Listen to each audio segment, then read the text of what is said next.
Hey everyone, it's Cindy at an open door. This is sharing the word. We're currently immersed in divine union, the essential path to oneness, channeled through Paul Selig.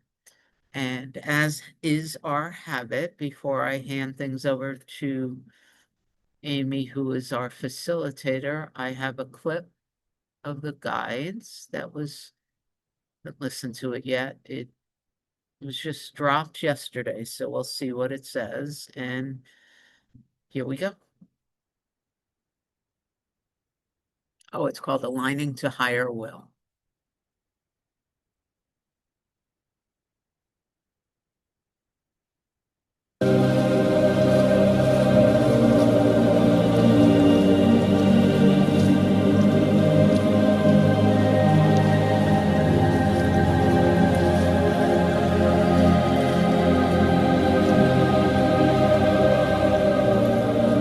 To speak to those of you here who seek to align will in a higher way, we offer a very simple method.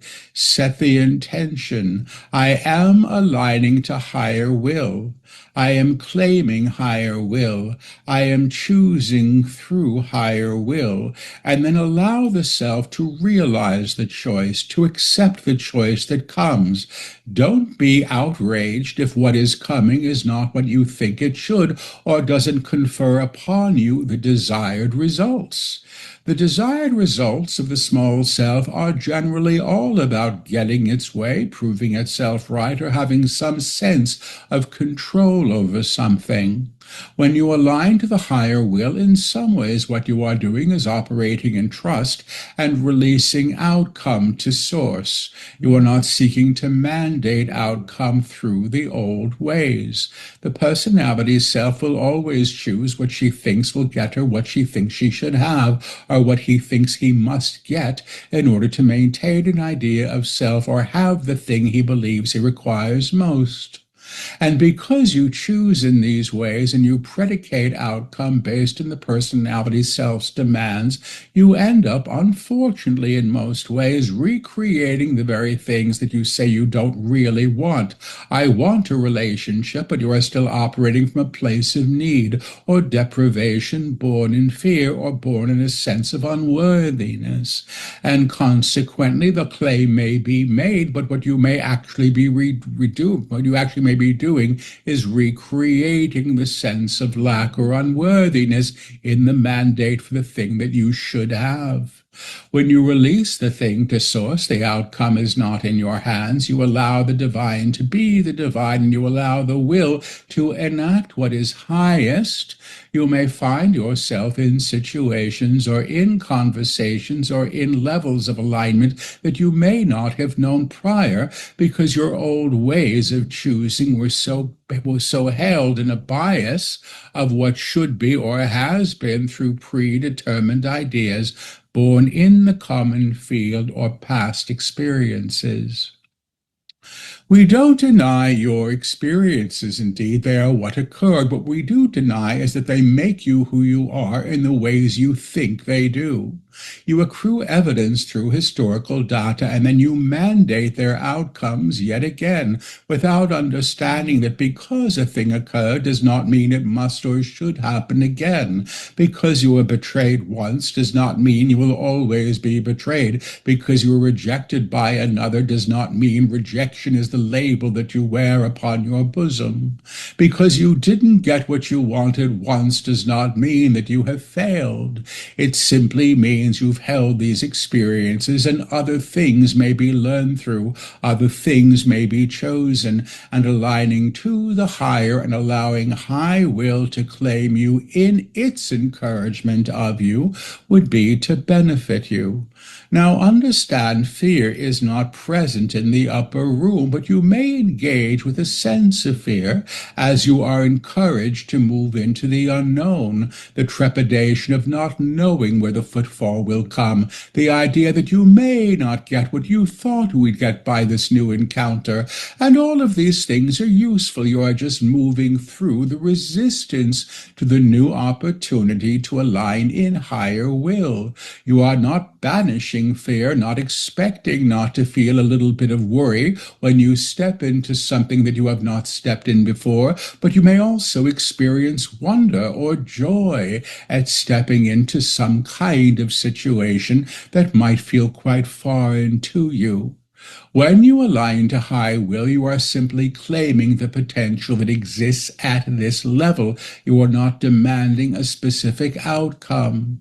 Perhaps you wish to go out on the sunny day and have the picnic, and you have planned well for the picnic, and you find that the rainstorm precludes you setting up the picnic you had planned. And perhaps it was for the best, because what occurred when you stayed at home was far more wonderful than it would have been had you left your home on that afternoon that you demanded should be sunny, dry, and warm.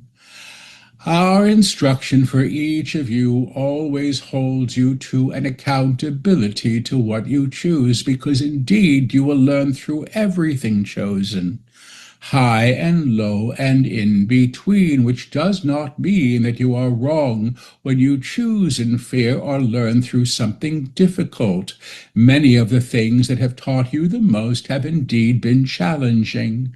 But to move now to a level of vibrational accord in the upper room, where how you begin to perceive is not tainted by the old fears, not directed by the old need to demand outcome in certain ways, is to gift you with the potential to create from a different strata and hold different experience, and understanding that as the action of fear had been to create more fear, and because you are not choosing in fear from the upper room, the trajectory that you claim for yourself can indeed align to the idea of trust or faith or safety, perhaps, in a way that you may not yet have comprehended was a potential for you.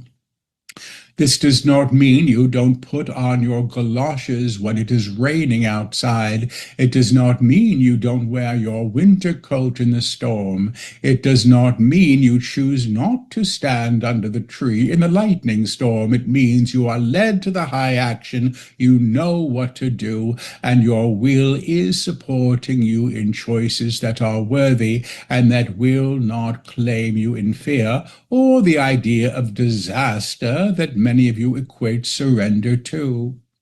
To align to high will is to allow high will to come. To choose in high will is to choose in trust and faith and an agreement that indeed you are safe in this ideal, in this way of being, and in this way of knowing.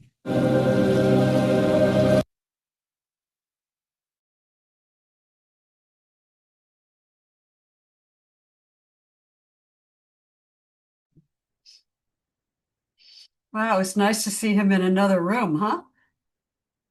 Yeah. Was in a hotel. He was on his way from one weekend to Malta. He channeled in front of a whole bunch of scientists, which was freaking him out.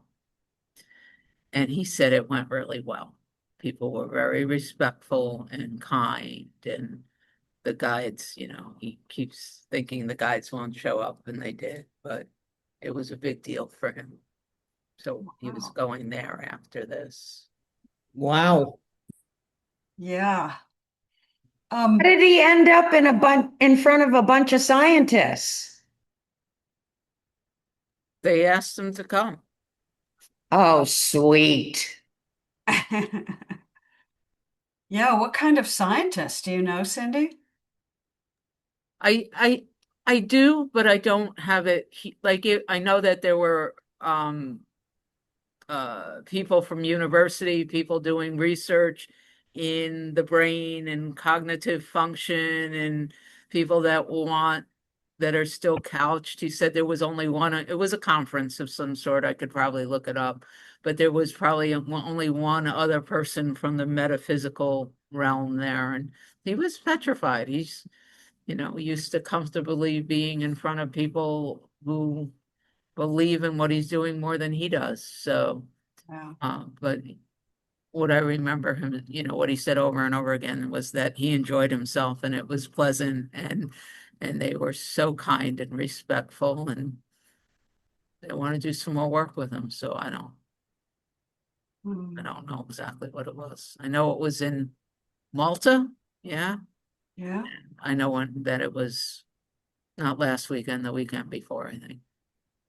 Mm. Well, good morning, everyone. It's good to have everyone here. William, you're up first. How did you find that video? Or what do you have to share this morning?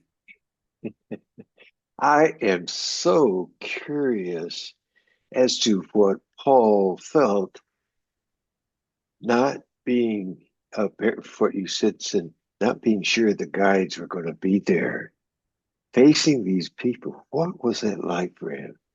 And then my next thought is I go, wait a minute, what is it for me? What that curious about what he would have felt. I know what I would have felt. And then I feel, you know, I feel so close being one with Paul. And I'm just so curious how he would have experienced that. So I'm okay, but I'm now enjoying being connected with Paul in a way I hadn't anticipated. So that's what I wanted to share. Thank you. Thank you.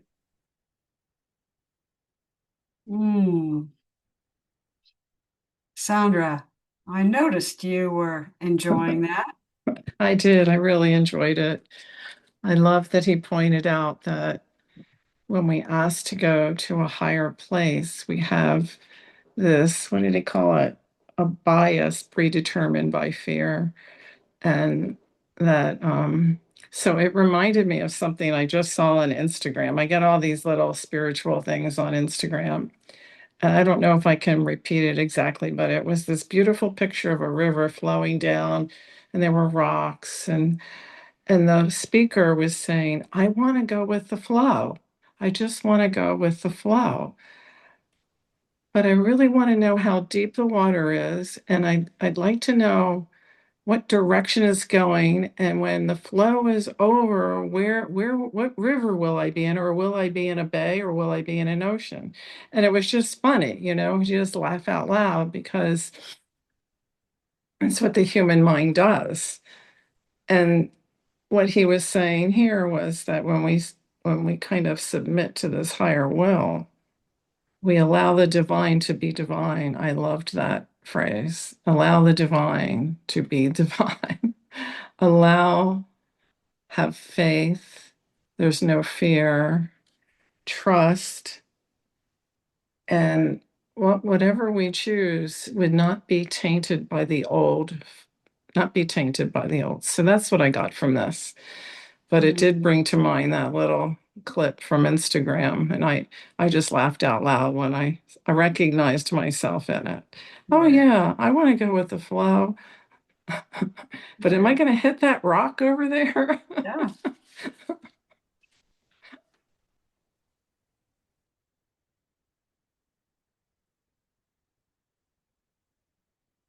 Anybody else?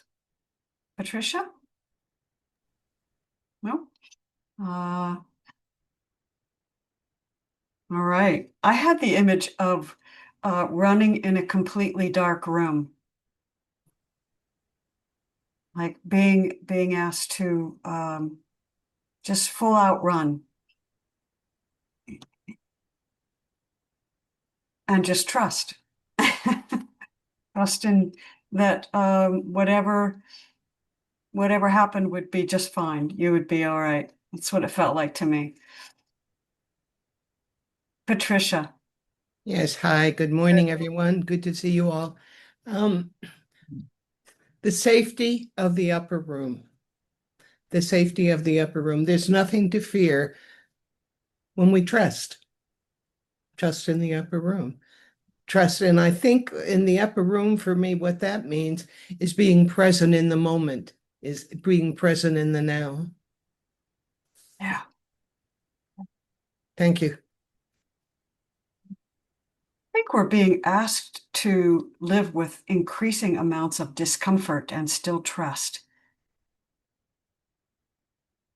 And it's my experience that the more I do that and still trust and realize that it's okay, it's going to be okay, that is, wow, such an increasing sense of freedom.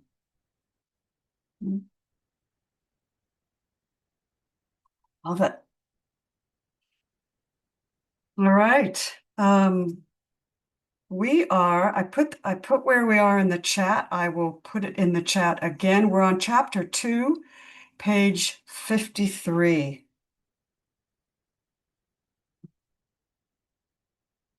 Chapter 2, page 53. Who wants to read this morning? Cindy's hand went up.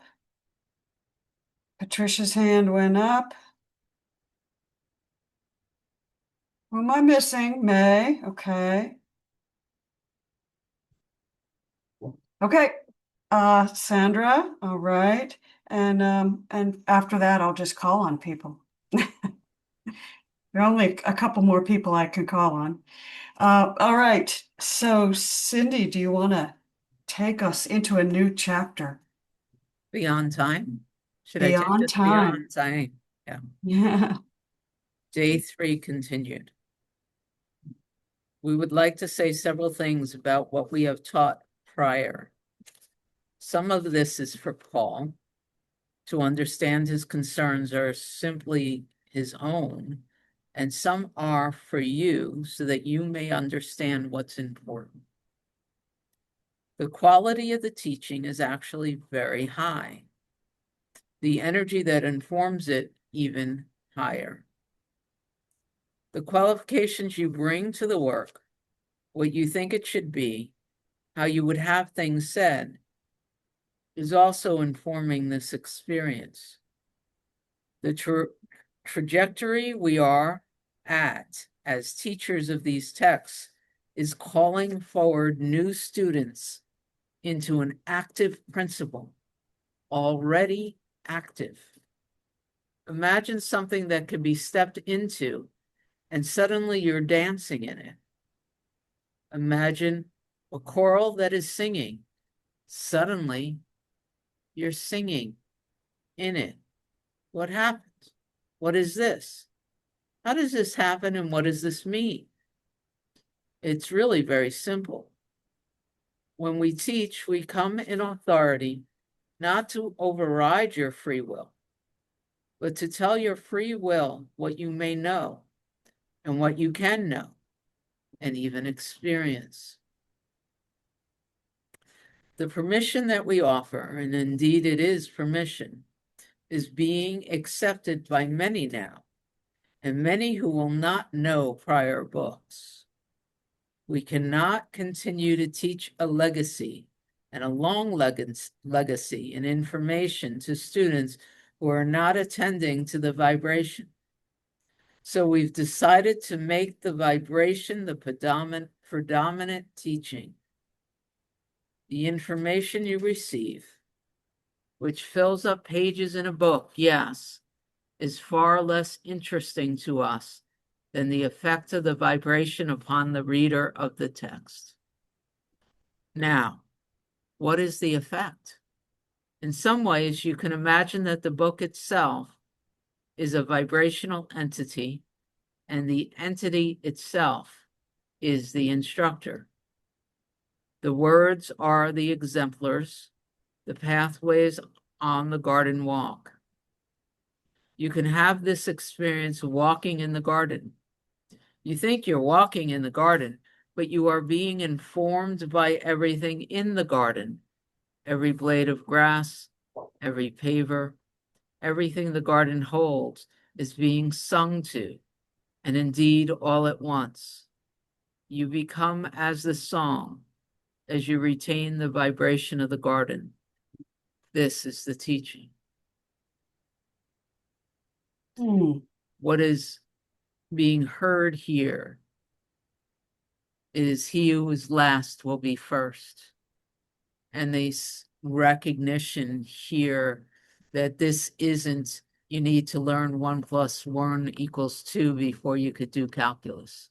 That's not, and any egoic idea in my head that says I am better than XYZ because I read all the books and you didn't. You know, this idea of linearity in the experience is something that I at least am being invited to let go of.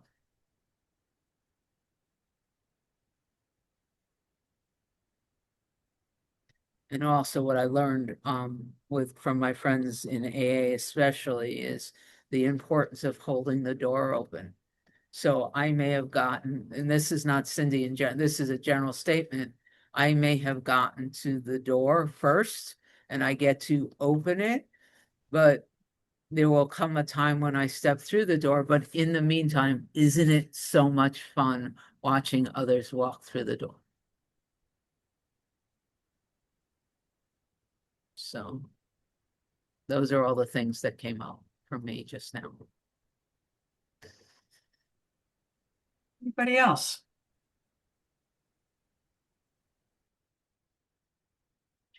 It's funny. I didn't think of it in quite such a linear way. I saw of it as there are many people who are just coming into high vibration. It took me a while to get to the level of understanding, but there are those who are just coming into it now, and they're just ready for it. You know, like May, you know, or William, you know, or Patricia, people who are just, the light is turning on. And what is vibration? Yeah. I mean, that's a question I ask. What is vibration? What's a synonym for vibration? In my sense, it's a feeling. It's a strong feeling, and you know it's right. Mm. Mm. I would love to hear what other people think of the word and what it means to them. Mm. I think it's like an overarching term for maybe like kind of it's like going beyond identification, maybe, where it's kind of an overarching term for gradation, where everything exists and we put the codified labels on it, but in actuality it just kind of exists. It exists in this vibratory state. It exists in this like kind of inherent aliveness, like everything's of God at different levels of tone, which is kind of just echoing the teaching a bit. But I think vibration is just the inherent state of all things.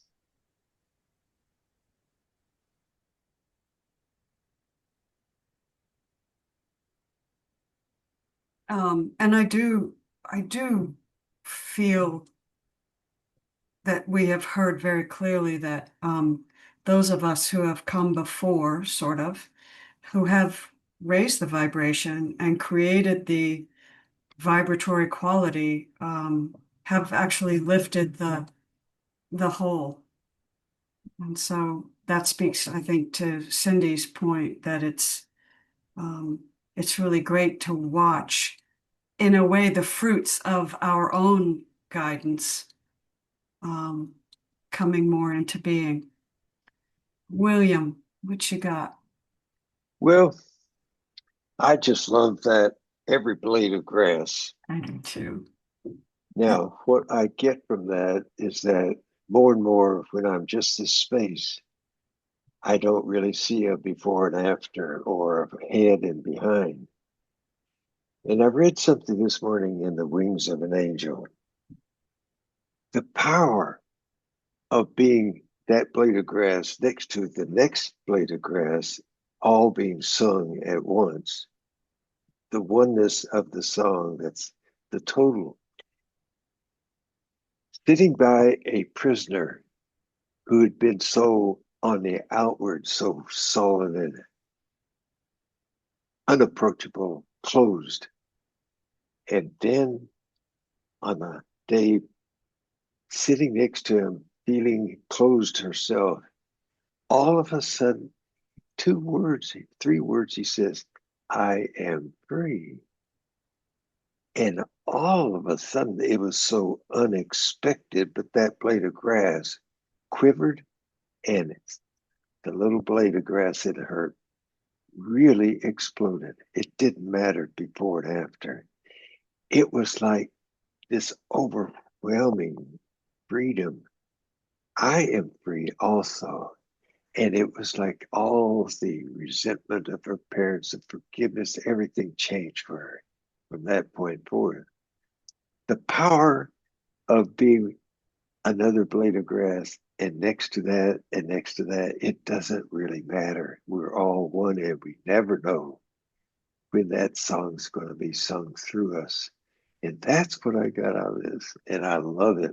That power, and that's why being in the presence of other so-called faces and people is so powerful, because really they're not existing. It's something beyond their face as well.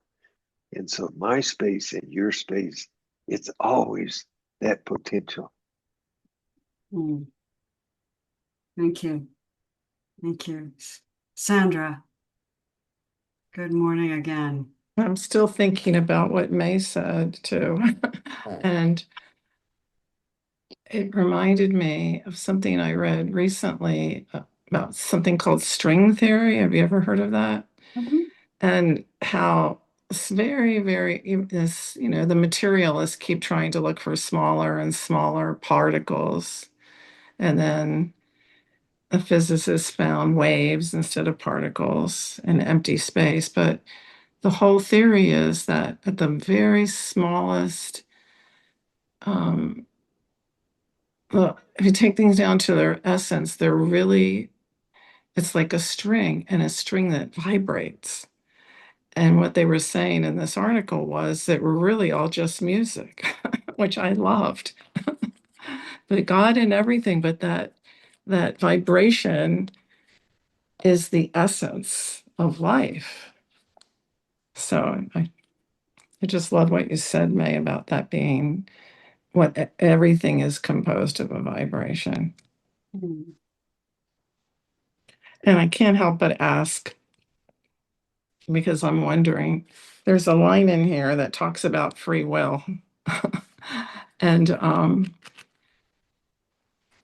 so I guess I have to ask myself, do I believe what these guides are saying to be true? Do I believe everything they're saying to be true, or parts of it to be true? Or so I don't know. That's just a little question circling that I don't need an answer for, by the way. I underlined that too. When we teach, we come in authority, not to override your free will, but to tell your free will what you may know and what you can know and even experience. I'm a little, what is it? Telling free will. What is the free will that can be told something? Maybe it's just words. We don't need to focus on it, but okay. All right. Shall we move on? All right.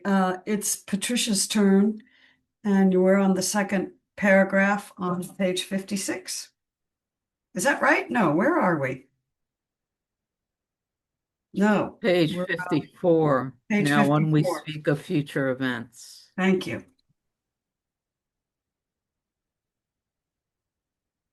Gotta unmute, Patricia. I'm on my Kindle. I'm trying to find it. So it's before the words are the exemplars, or is it past that? It's now when we speak of future events, it is never to frighten you. It's past that. Okay. It's after every Yep. blade of grass. Thank you, I found it. Now, when we speak of future events, excuse me, it is never to frighten you. It is simply to understand that the level of change being undergone is actually escalating, and how people respond to change at the low level of vibration that you are still operating with as a species is generally in fear. Once you realize there is no need to fear, but every need to alter a way of being, you will come to terms with your prior creations. You must come to terms with your prior creations.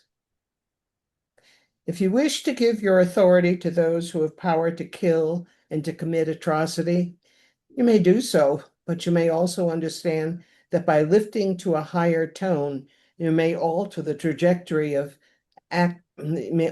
action that has already been informing the species. We didn't build any bombs, you all did. Or you agreed to their building, or then their usage, and then sought to pacify the cells for what happened because there must have been a need. Almost every war ever fought or has been fought in greed, and that is very true for the wars that you see now. When you understand that the only opportunity you have is to choose something other, indeed you will do so. Now, there will always be those in the common field who believe war is an answer. They are the same people who believe that raiding your neighbor's cupboard is permissible if you are stronger. Pardon me. I lost my spot. Sorry.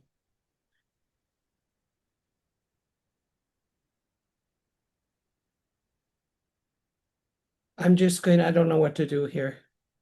Okay. Go ahead, somebody else read. Okay. May, do you want to continue on? Okay. Oh, I found it. I'm sorry, May. Or they have a reason. Thank you, May. A reason to believe that you are more entitled to that raiding of their cupboards. Those days are ending, not without a bit of tussle. Now, what the interesting thing is that your idea of what should be is entirely based in historical premise. How a war should end, how a government should topple. Instead, what we are offering you is what does happen in consciousness when one stops aligning to the old prior creations. This is what war is, or this is what peace is, because you are always pulling from the old catalog of potential. You are always replicating history. Our talk about the future is always about your choices and how you may choose the higher. And we have always said that humanity will survive and move to a blessed state of experience when it stops perpetuating duality or a belief in separation. And that is what this text offers. And it offers it in two ways, experientially and informationally. Without the information, most of you would think you are going mad. When a student wakes up and thinks she is someone else, you think you're going mad. But in other ways, what you are beginning to understand is that unity, consciousness, begins to blend boundaries. Beautiful. Our presupposition, whose face it is in the mirror. You may resemble your grandmother or a woman you have never met. But when your face changes with age, you are still who you are, but what you resemble is other. When you realize the holy self, the self that can only be holy, every idea of face becomes God's expression. Every face is beautiful because every face is God's expression, and you do not exclude yourself because you cannot.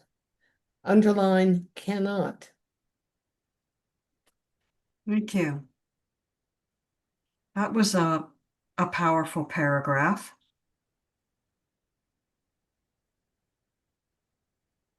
Did anyone pick up on the bottom of page 54, the middle of that last paragraph? It says, now what the interesting thing is that your idea of what should be is entirely based in historical premise, how a war should end, how a government should topple. That struck me. Yeah. I just wanted to know if anyone had any thoughts about that. I am curious what your thoughts are.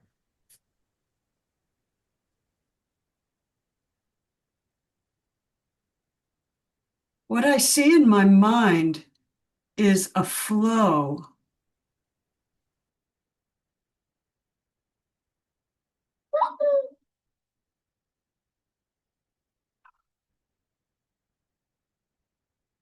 A new way of ending things.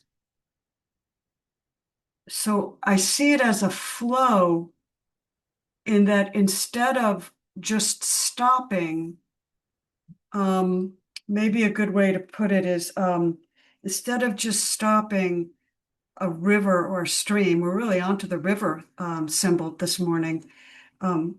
Everything just flows around it and a whole new stream is created. That's what I see in my mind.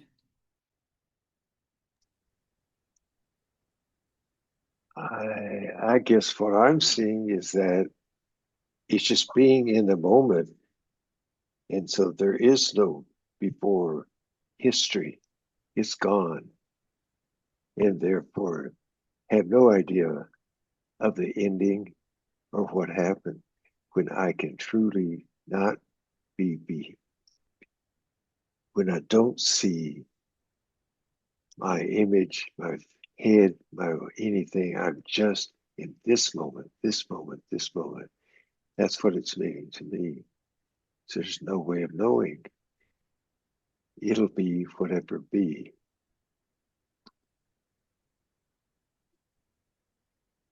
Yeah, Sandra and then Cindy. I love your question and I loved your answer. The flowing around the rocks. I have the most beautiful opportunities to hang out with a lot of young people, my children and my grandchildren. And their view of the world and the way they're being raised, and you may relate to this, I'm not sure, but is so different. It's so, so different. They are not afraid of each other. You know, they don't, I mean, there probably are some young people who are still in the old, but the ones that I'm seeing they are bringing a new way of viewing the world. And what I read here is that the old ways, we're not just going to make more treaties and still have more boundaries or make new boundaries, that all of that, I feel like the world is right now like almost regurgitating, it's just like getting sick of itself. Yeah. And they don't really want to hear about who we elect. I don't know if I'm describing this very well. You really described it well with your stream, but it's going to emerge and it's going to be very different. I feel certain of that. And it's going to be based on cooperation rather than competition. That's what I'm seeing in this paragraph. Cooperation. I don't know if it'll get to love yet, but hopefully it will. And the other thing, before I turn it to Cindy, when they said, you're going to think when your student wakes up, think she's someone else and think you're going mad. And then something about the mirror. I remember so distinctly when I had that awakening experience that I didn't think I was going mad. But I thought other people would think I was mad. So I didn't share. And then I had to go look in a mirror because I felt so different. I wanted to look in the mirror to see if I looked different. And here they are, you know, saying, you still here are what you are. You still, who are you? You are still who you are, but what you resemble is other. And that's exactly, I mean, when I read that, I was like, wow, that's exactly what I experienced. And all these years later, here it is coming through. And it helps. It helps to know that it wasn't just a singular experience. Okay. Yeah. Yeah. You're not alone. It's affirming. Yeah. It's always good. That's part of the singing of Williams Grass singing. It's the same. Cindy. I am inspired to answer or to share based on my understanding of the guide's teachings. I've heard them say quite a few times that we humans have been at war since the first person picked up a rock, Right. and that the peace that they speak of is not the absence of active fighting in the moment. The peace that they're speaking of is what occurs when the vibration can no longer hold conflict. And so it is not something that the current human being has a reference point for. And are we willing to have all those reference points be absorbed? And because the other, I don't know how many times I've heard them say the other is not an upgrade. It's something completely new. And so I just wanted to add that. I am very informed by that. And I've been more and more relaxing into trusting um, that I am listening and being called into a vibratory teaching that is so much higher than Cindy's ability to comprehend at the moment. But that picture that human beings have been at a war since the first time somebody picked up a rock, and that the peace they're speaking of could hold no conflict. Mm. And therefore, from my current point of viewing, I can't know what that is, but I can allow it to transform me. And so that's what I'm resting in. I've also this chapter at the wedding I was in, my cousin Scott looked at me and he said, "You look like more like Grandma Eva than anybody else in the family." And I had to really sit with that because Grandma Eva was always old in my world.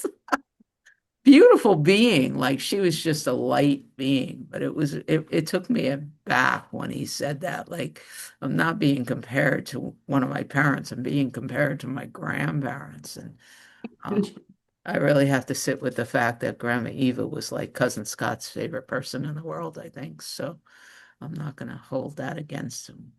I liked because I've been looking at the mirror and seeing old a lot lately, and I'm not looking for anybody to tell me I'm not old because I've just been noticing it's coming up. And so the fact that it was written here that I have to accept that I'm beautiful too it's an interesting, very specific pointing. And I'm grateful for the opportunity to say that out loud because I'm feeling lightheaded saying it out loud. Something doesn't want to go there. So said that too. Thank you. And where he says every face becomes beautiful because every face is God's expression. So Exactly. you just become more beautiful to that person. And you can call it grandma or whoever. Yeah. Alka, do you want to, before Rana, do you want to say something about we're all moving one way? Not to That, put you on the spot. no, that was just in response to Cindy's when she looks in the mirror, she sees old. None of us is getting younger. That was all. Nothing, Yes, nothing deep. thank you. All Then right. I would have to put my hand up. Good morning, Rana. Good morning. Hello, everyone. This is fantastic because this is the sentence that jumped out to me as well as the things you've discussed prior to this. But when your face changes with age, you are still who you are, but what you resemble is other. And it's not something that I imagined prior that I would look like this, right? And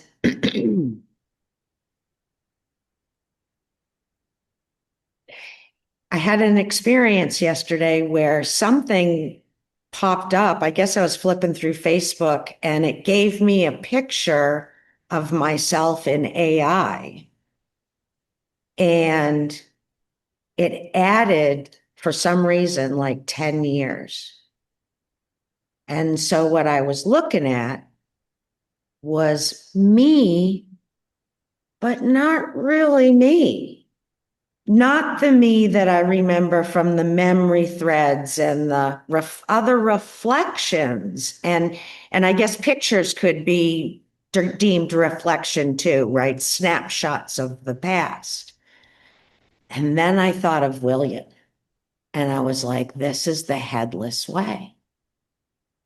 Because the only time I ever see this face is in a reflection. And it's not, even the face is not who I am because it changes. Fascinating. Thank you. I feel like if I spoke more, I would just ramble because, you know, when I get excited, I do that. But I feel like I had a little aha there. And so I'm grateful now that that thing popped up, but I wasn't in the moment because it was shocking. It was like, oh, that's me, but that's not me, you know? So thank you. I don't think you ramble, Rana. I don't think that's something you need to worry about. One of the things I really like about getting older is I just don't really give a shit anymore. And I used to really give a shit. And it was such a burden. I mean, I can remember as a teenager and as a young 20-year-old, especially for women, like thinking, gosh, if we put the energy that we spend on what other people think about us, on our working to help to make what other people think about us, what we think, we hope they think about us, and just did it on something that really interested us, that really moved us and enlivened us, we could do so much more. And now I'm just kind of like, I'm moving more from the inside as I get older, more from what is it that gives me joy? Like, what is it that I don't really care, you know, when I go out to the store, I don't really spend a lot of time worrying about what people are going to think about what I have on. It's like, what makes me comfortable? I don't care. And it's so freeing and it frees up my mental space to actually, what is it that Jim said? Be more curious, right? Notice other things besides worrying about something that I don't need to worry about. I just love it. It's so much freer. William and then Patricia. Well, there's about the aging. The word comes to me, permission. That my face, I still have aspects of this old self that I see as a separate. But the aspect, the dimension of aging, it's like, wow, I've earned the freedom and the privilege. And so I'm not expected.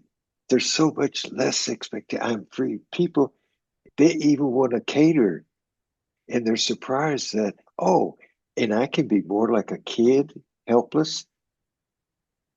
quote, kind of, my balance, things of that sort. It's like, oh, it doesn't really matter so much anymore. And I even get people's accord, so we're singing the same appreciative chord of acceptance about aging. And in that sense, maybe I am leading the pack. It doesn't really matter because we're all that oneness. Thank you. I've thought about that too. As you get older, you actually get younger. It's like you have to learn to walk again sometimes, right? Yeah. Um, Patricia. Yeah, it doesn't matter. It's almost, I'm sorry. Excuse me for coughing. Um, Not that I need to be excused, but you know what I mean. Uh, it's like age in a way doesn't matter because who I am right now is ageless. There's that feeling of agelessness, which is such a relief.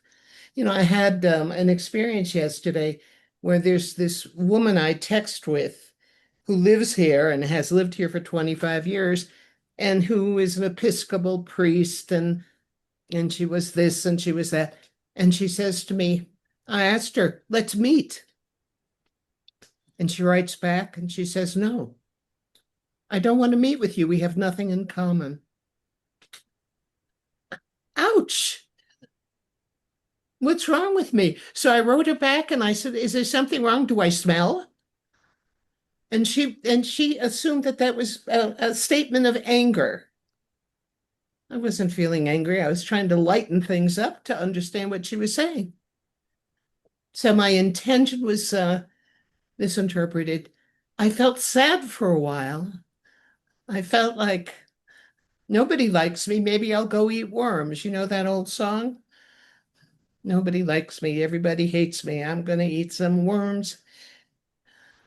And then I thought, oh, it hurts a little. Oh, well. And that was that.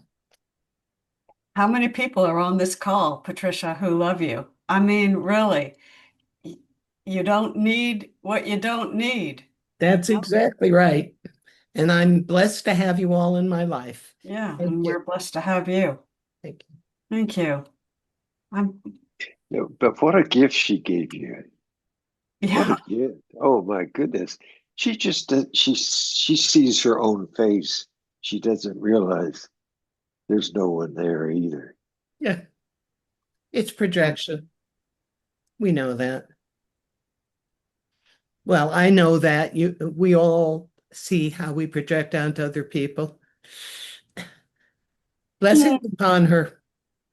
exactly. All right, possums. Um, I don't know if any of you have ever heard of Dame Edna. Anybody here heard of Dame Edna? So funny. She's a British comedian, actually a man who dresses up like an older woman. Dame Edna is one of the, I mean, she had me, I went to go see her with my husband. She literally had me helpless with laughter. I could have peed myself on the auditorium floor. I couldn't breathe. I couldn't do anything. Anyway, she called everybody possums. So that's my attempt to throw unintelligible love and humor into a situation. Cindy.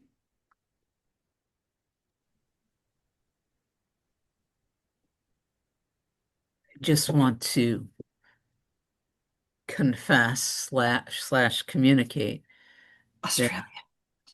over the last X number of years on this path, I have stepped away from more relationships than I can count.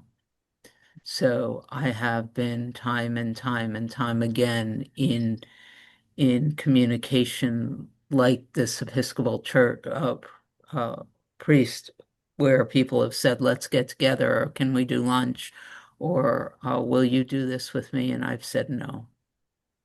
Um, And I sit with that often and recognize that things come and go, and it's not about them. I projected bits and pieces of my experience. There's only the one of us, so I've let go of just relationships that had different purposes. And I've had to look over the years at my different judgments of who I thought they were or what they were doing to my energy or what was going on in those spaces. But as I was listening to Patricia, there was this moment of guilt. Did I hurt others? Versus um, versus how am I holding my space? Am I allowed to say no freely? This is not where I want to be. So this concept of recognizing that I'm a card-carrying member of Al-Anon, so the brain chemistry is different than people who are in AA. So I've learned for me being able to say, I I I I just and Regina taught me that I'm allowed to say no or not even to respond to other people's requests if it's not my guidance. Um, and I think I'm just saying those things out loud to see if there's any, because some of these people were 20, 30 years older than me, and a big part of my day was spent driving people around and holding space and being the kid that, being stepping into the role of child where their children were avoiding them and all sorts of things. It was a full-time job. Before COVID, I was driving 20 to 25,000 miles a year in service in that way. Um, Mm. so um, Yeah, I don't know. It felt as I was listening to Patricia, it just felt beholden to wanting to say that there are parts of me that were on the other side of that, you know, or felt like I was on the other side of that. So we'll see what happens. My body just got really hot, so there's an opportunity for healing here. John and then William. Yeah, I like to thank Patricia too, because I think that what William said was right on the money. What a gift! What gifts do you have to offer each other? Oh my goodness! And it kind of speaks to the vibration that we were talking about, earlier on, because something is being stimulated.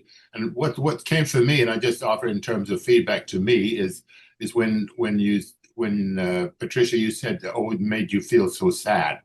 And then that came to me. Oh, yeah, that's right. Yeah, that's a vibration. It's a sadness, and it's not that there's anything wrong with it, but it's a good pointer for me in terms of rejection, sensitivity, uh, dysphoria, per se. Oh, I've been rejected. I put myself out there and have been rejected, and for me that is an area for inspection, and discovery, and that really what we have in common is everything we have in common. So it's to fine tune that vibration backwards, back to my ownership, and the vibration I always like. It's almost like a crack in a whip.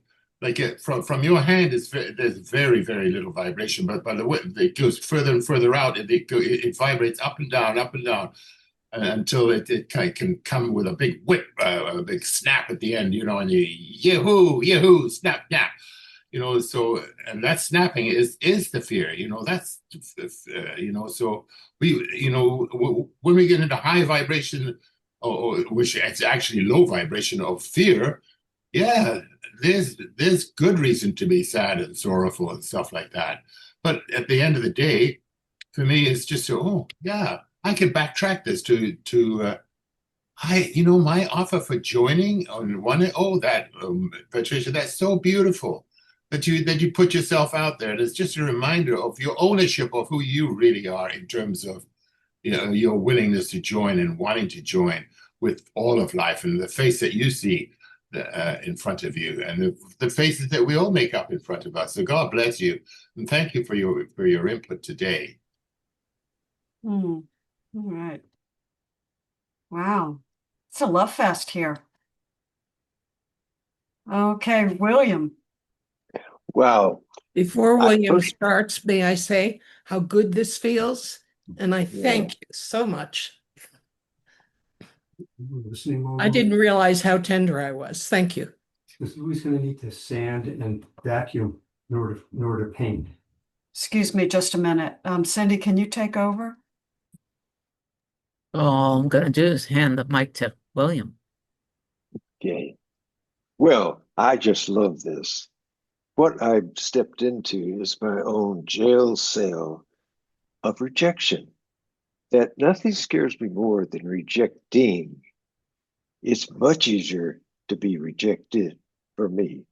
And I look at the courage that Cindy, the courage that was passed through her to tell her truth. No, I'm not wanting to. But what it does for me, because the many times in my life that I have avoided rejecting, like having a girlfriend years ago and finally no longer wanting to be dating, having to say no, the scariest thing I can imagine. And yet my commitment to honesty, I had to tell her. So it's like the fear of rejecting was compensate for this goal of being honest. Now, what I see is that really that was what I was playing out in that duality, being rejected or rejecting. What was I rejecting?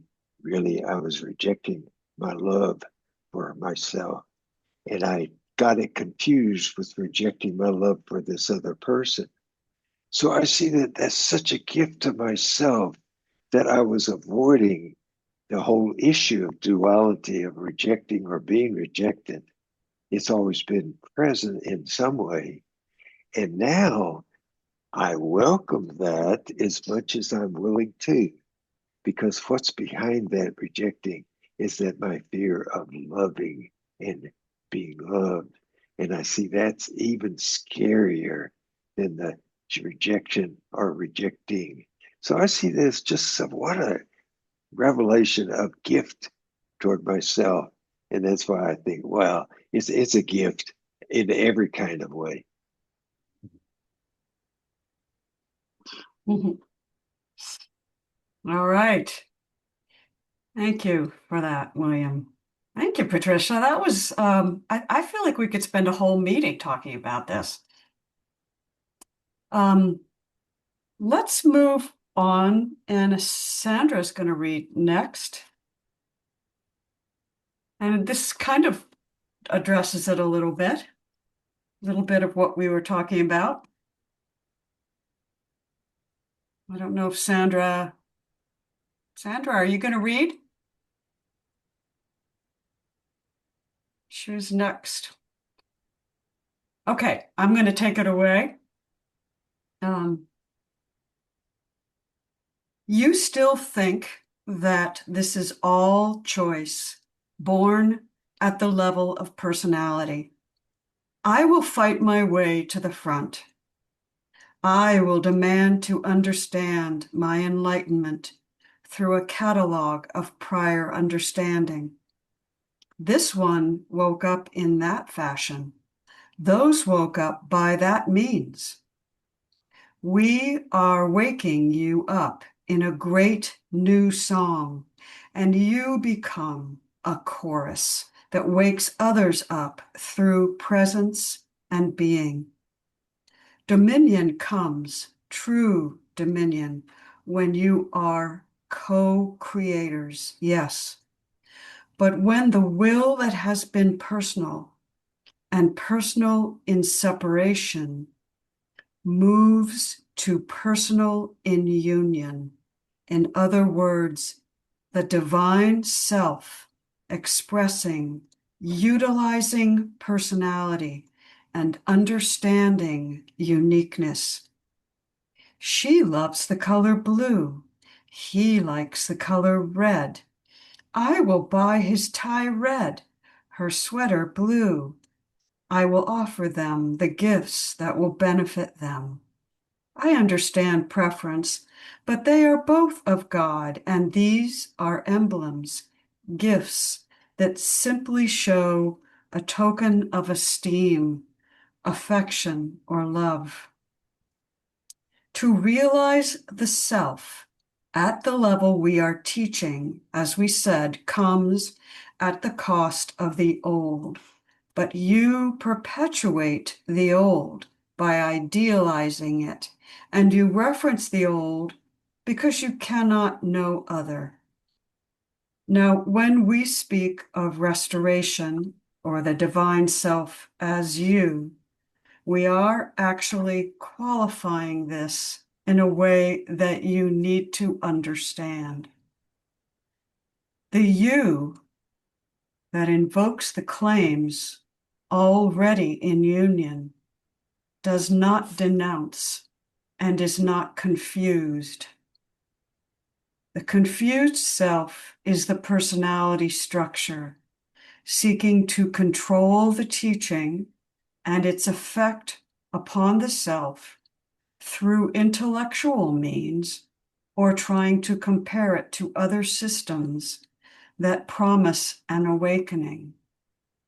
We have never promised awakening, but realization, which is knowing, and you may awaken in this state of vibrational accord, ACCORD, ACHORD, agreement.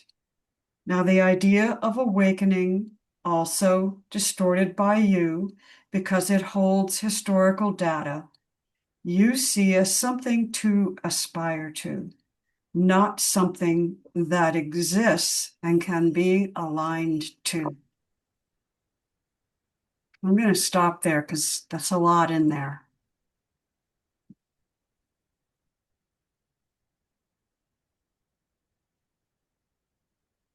Any thoughts?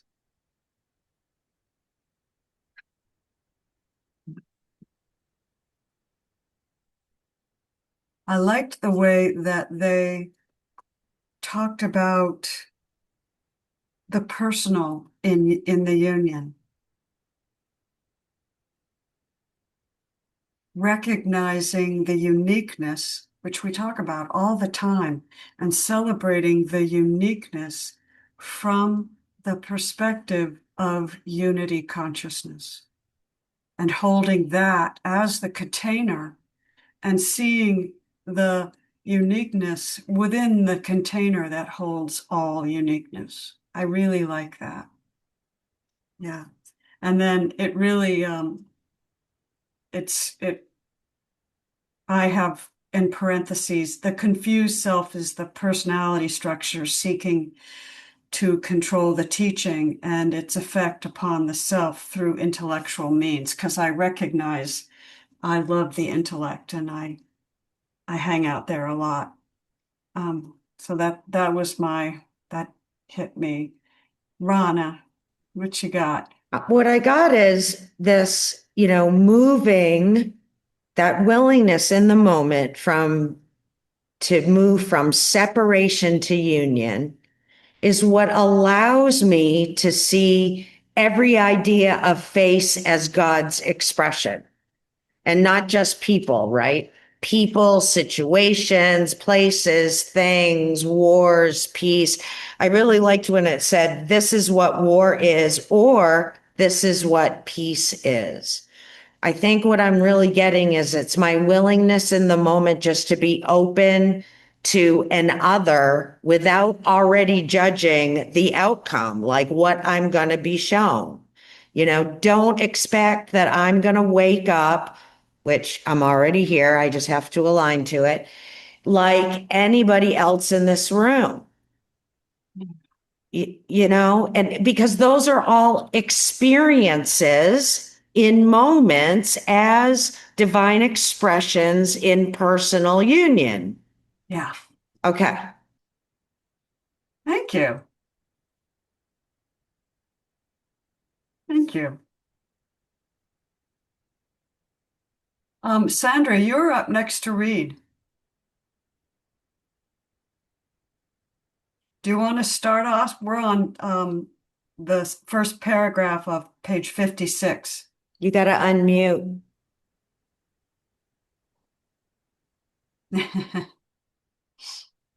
Now, cleaning the lens on the camera, the window pane you look through, is arduous in some ways, only because you are having to perceive how you have participated in gross acts, in contamination through fear, in low-level vibrational action.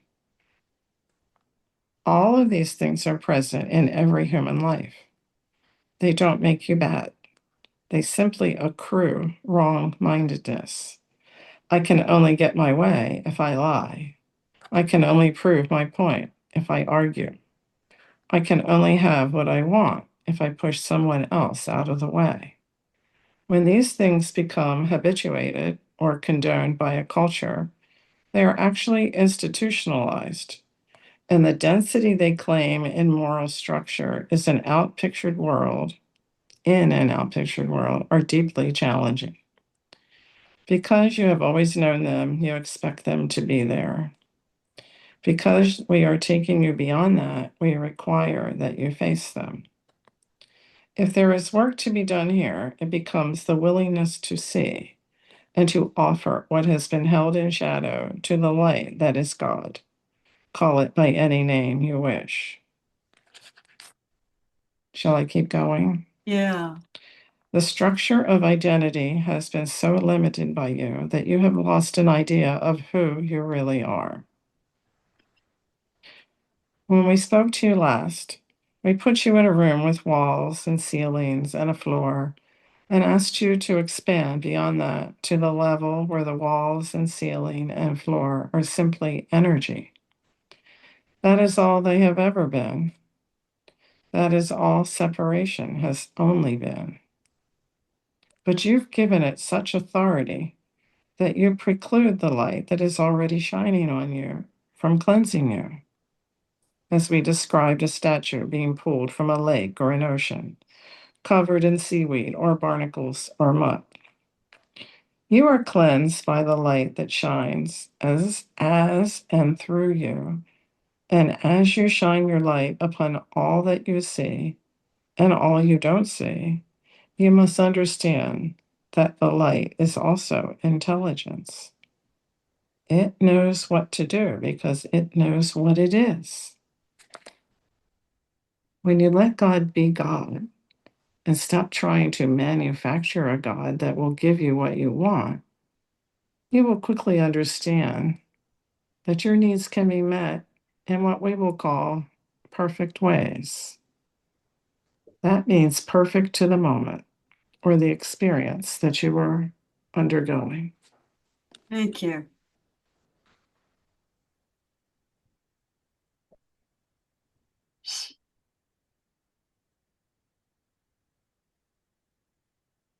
Well, that kind of summed it up in a nutshell, didn't it? I feel like that was a direct instruction. Yes.